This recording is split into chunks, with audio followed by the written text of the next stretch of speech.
Good morning.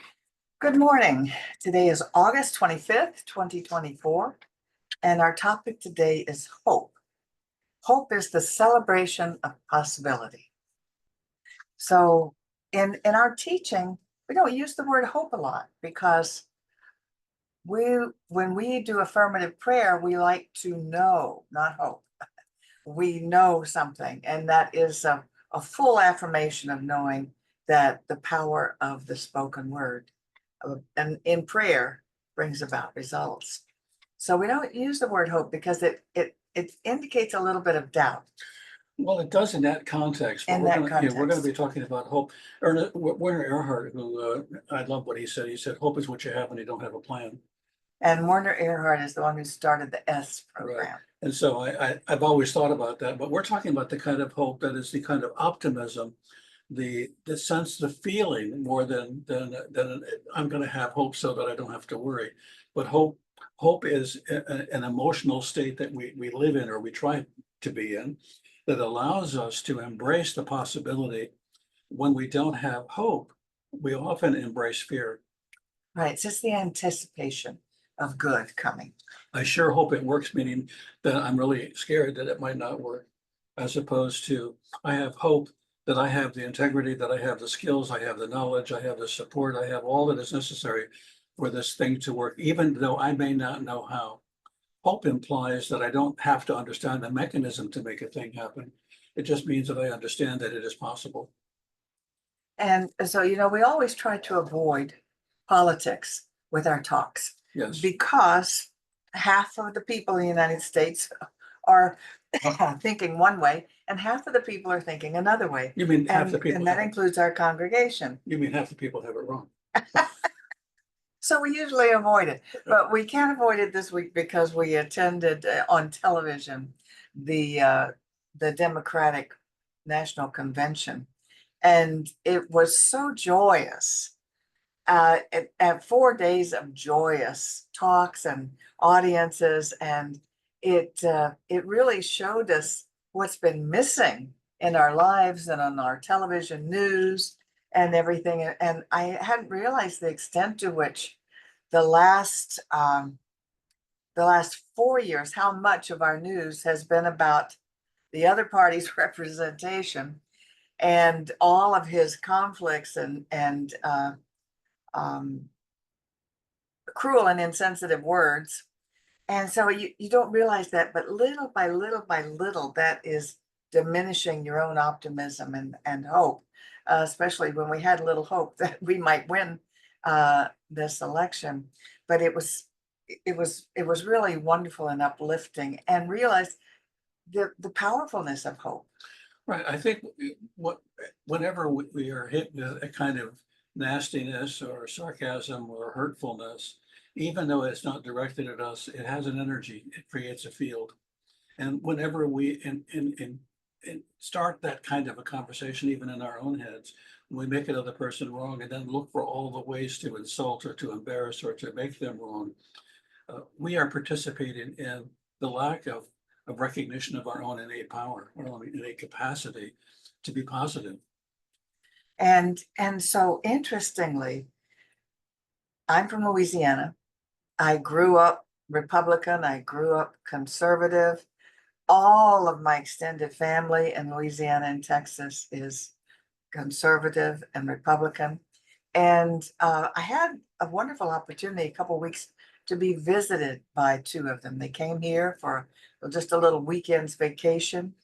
And we tried not to talk about politics, but we did broach it a little bit. And it was really, really interesting because, one of them said, I've always been Republican. I've always voted Republican, and I will vote Republican again this time. But I said to my spouse, really? Is this the best candidate we could find? And that was all I needed for us to have a mutual meeting ground. And I didn't diss their party or their candidate, but we came to kind of a let's understand each other. Let's understand each other and why we feel the way we do.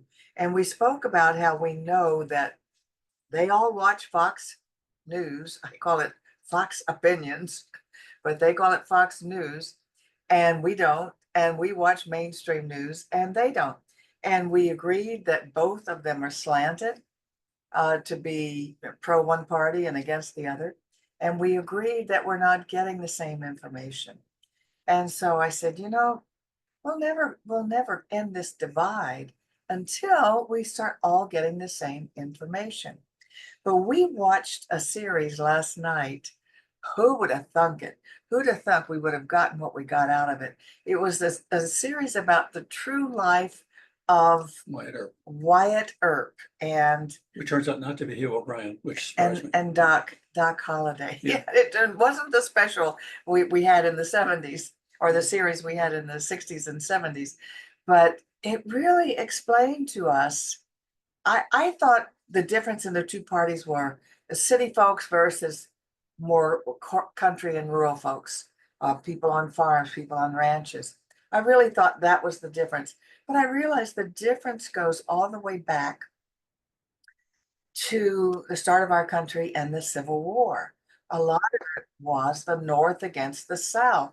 In those early days, the northern part of the country was all Republican and the southern was all Democrat. That's kind of flipped now, but that's the way it was. And so you saw it in this series about Bedlam in Arizona, in the town near Tucson. It was called The Cowboy Wars. the Cowboy Wars, but the yeah. town was called Tombstone. Yeah. And it was that difference also then.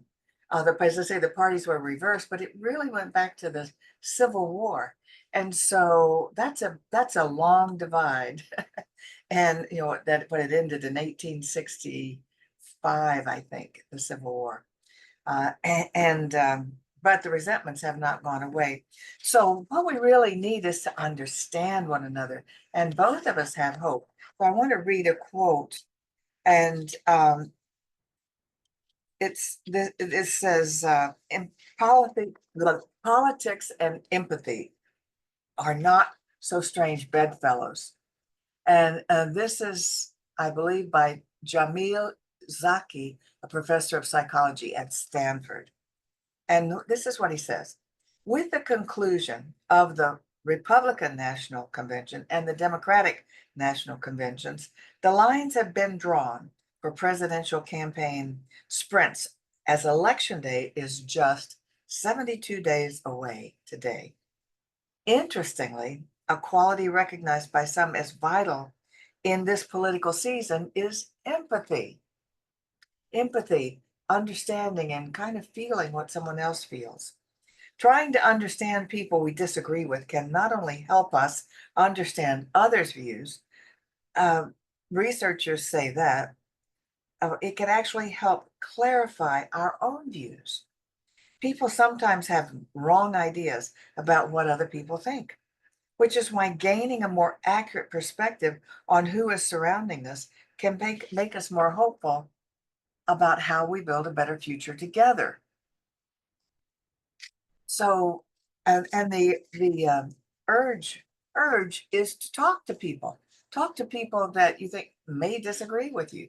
Come to understand why they feel the way they do, why they want what they want, and that helps to create empathy. Cory Booker says, "I hope this is a period of America where we come to a deeper love, when our circle of empathy expands and we realize that one nation under God, indivisible, is not just a quaint idea, but that it is an inescapable truth." And it did help me to actually talk to my relatives, even though we tried to avoid the topic, as we knew we would disagree vehemently, probably. And yet it did help. They voiced some of their reasons for voting the way they vote, and I voiced mine, but we did agree that we were not getting the same information.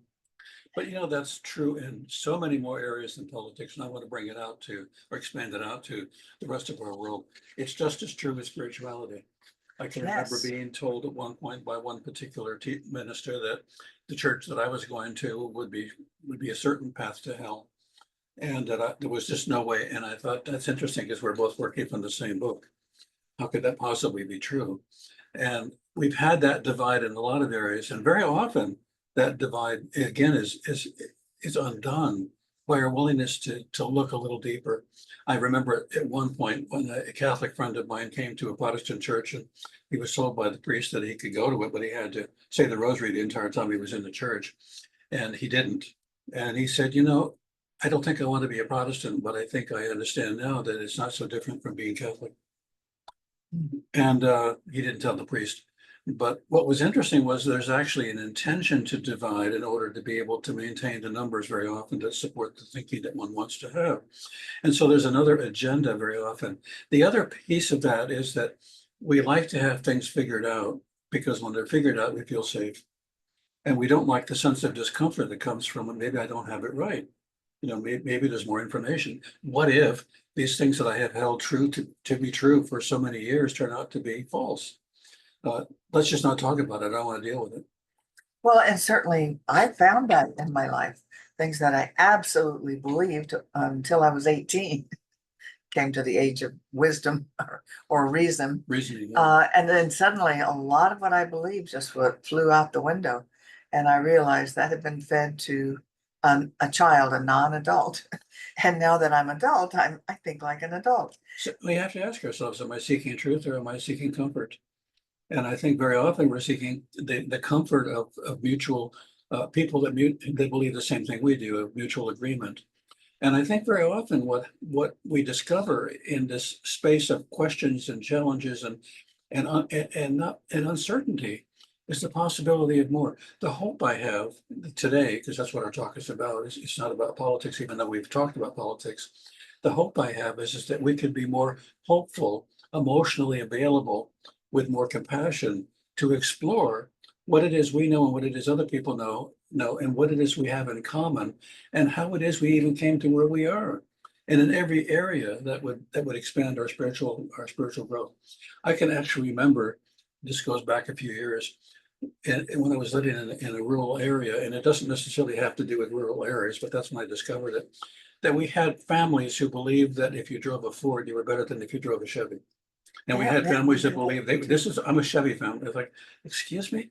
And they would argue about it and even have fights about which car was the better car. Yeah, that was very, very big in the How- 60s, 50s, Yeah, I mean, 60s.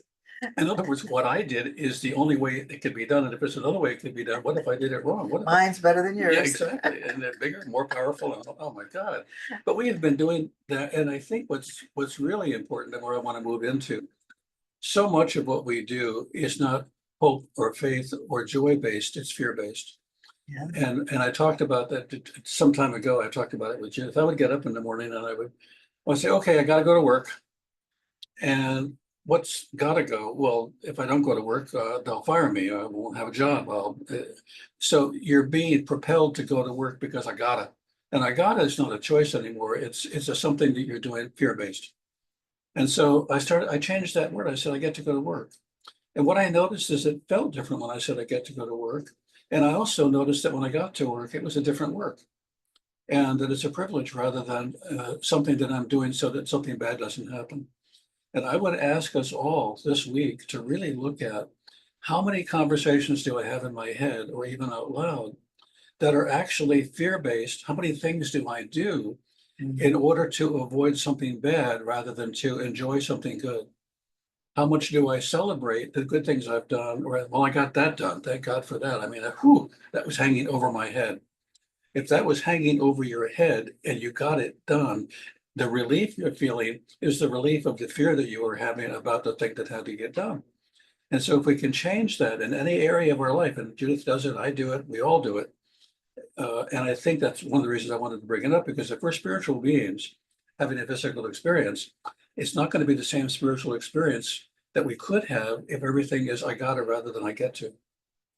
Exactly. And I'm an optimistic person, It's true. and I've always been optimistic. My handwriting, I can't even write a straight line. Everything goes up. That's an indication of an optimist. Or person who can't follow the line. Or person who can't write on a straight line. But nevertheless, I hadn't realized the extent to which so much negativity that I've listened to for the last 8 years, but particularly these last 4 years. It's just really brought me down it to less optimism. I really just was sort of dreading some of the future instead of looking forward to it and expecting the best. And I didn't realize it until I felt the joy of hope and enthusiasm and positivity. The love that was shown in that convention, the family love of the candidates was just so touching, inspiring, and the optimism and the star power of the candidate and her history and what she's done is just really motivating. And that doesn't mean that all the policies are going to be agreeable or the things that are going to be done are necessarily uh, right for everyone or that we should agree with it. But I think the thing you're speaking to is a kind of an energy that we need to apply to whatever position we're in, whatever we're doing. And the more and we keep can, the hope alive. right, the more we can do that, the more we have access to avenues that we probably wouldn't have access to were we to be afraid or negative or limited. One of the things that I've noticed is that when we become afraid, the tendency is to make our world smaller because the smaller it is, the safer it is. That is, the more we can maintain the walls we have around us and be sure that no one climbs them. We actually can get to a point where the world is too small for us to be in. And we don't realize it. And very often in the field of mental health where I work, I often see when people have made their world too small, they're suffering from depression. And depression is there's nowhere I can move. I no longer have a space for me that I feel good about.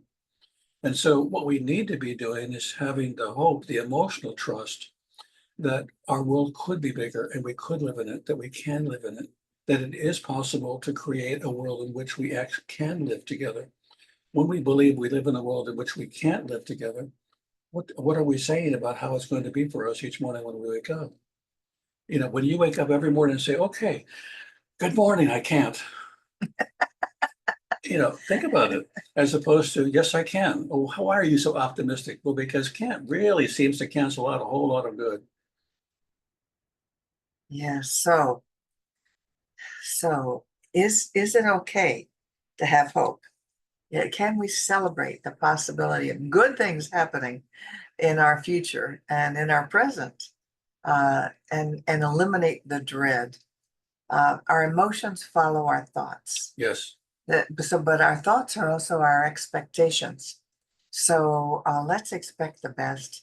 Let's expect all good things in our lives and the lives of our loved ones and the lives of our country. I think sometimes people think that hope is an accident, but hope is a decision. And you actually get to decide to be hopeful. And if you decide to be hopeful, it becomes a kind of discipline that allows you to have a different quality of life. One of our members was talking to me some time ago, and she was explaining to me how she had learned to turn over the things to the greater universe to handle that she wasn't able to handle and to handle the things that she could. Well, that also is part of the teaching of AA. And she's not an AA member, I don't believe. But what she was saying was, I'm having to be discriminated. I have to discriminate where I'm going to put my energy, what I'm going to give myself to. And I'm unwilling to give myself to worry and to fear and to frustration. I can have it. I can live with some of it. We all do. But I'm not going to make it my home. I'm not going to make it the bed I sleep in. Exactly. Yeah, that's wise. But she's a smart woman. And I would like to say also, let's exercise our empathy. Talk with people who disagree with us. Try to understand what they want, where they're coming from, and share what you want and where you're coming from.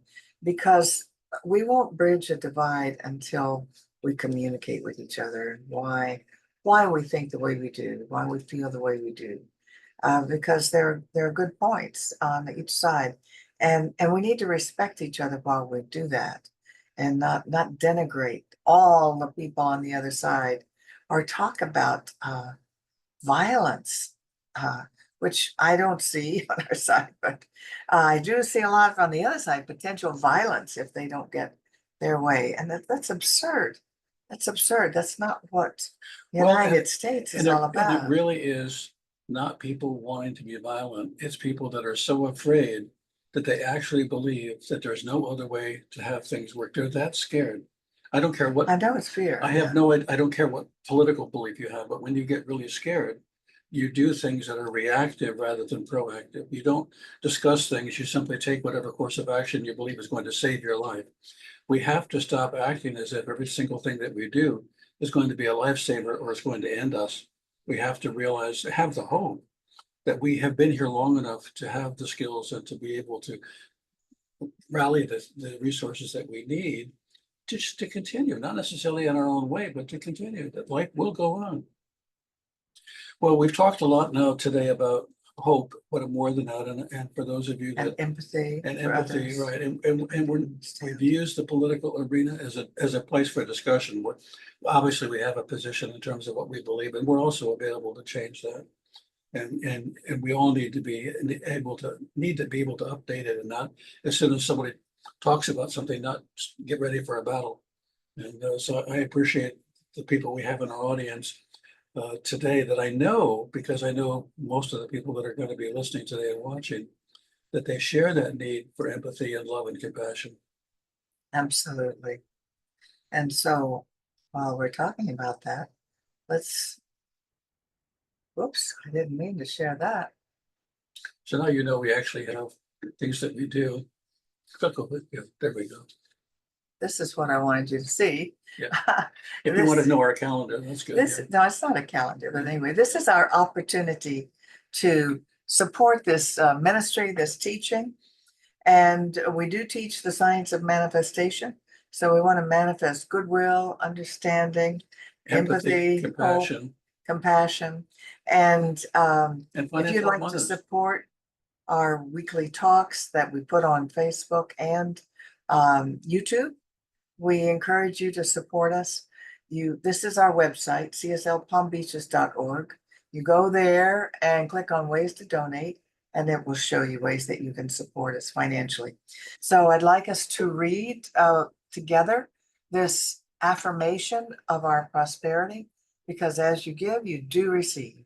So, and it's always a good idea to spiritually to give to the source of your inspiration. And we urge everyone to do that. So let's say together, my investment today is made with the full realization that God is the source of my supply and returns it to me enriched and multiplied. And so it is. So Stop sharing. thank you. And stop the recording.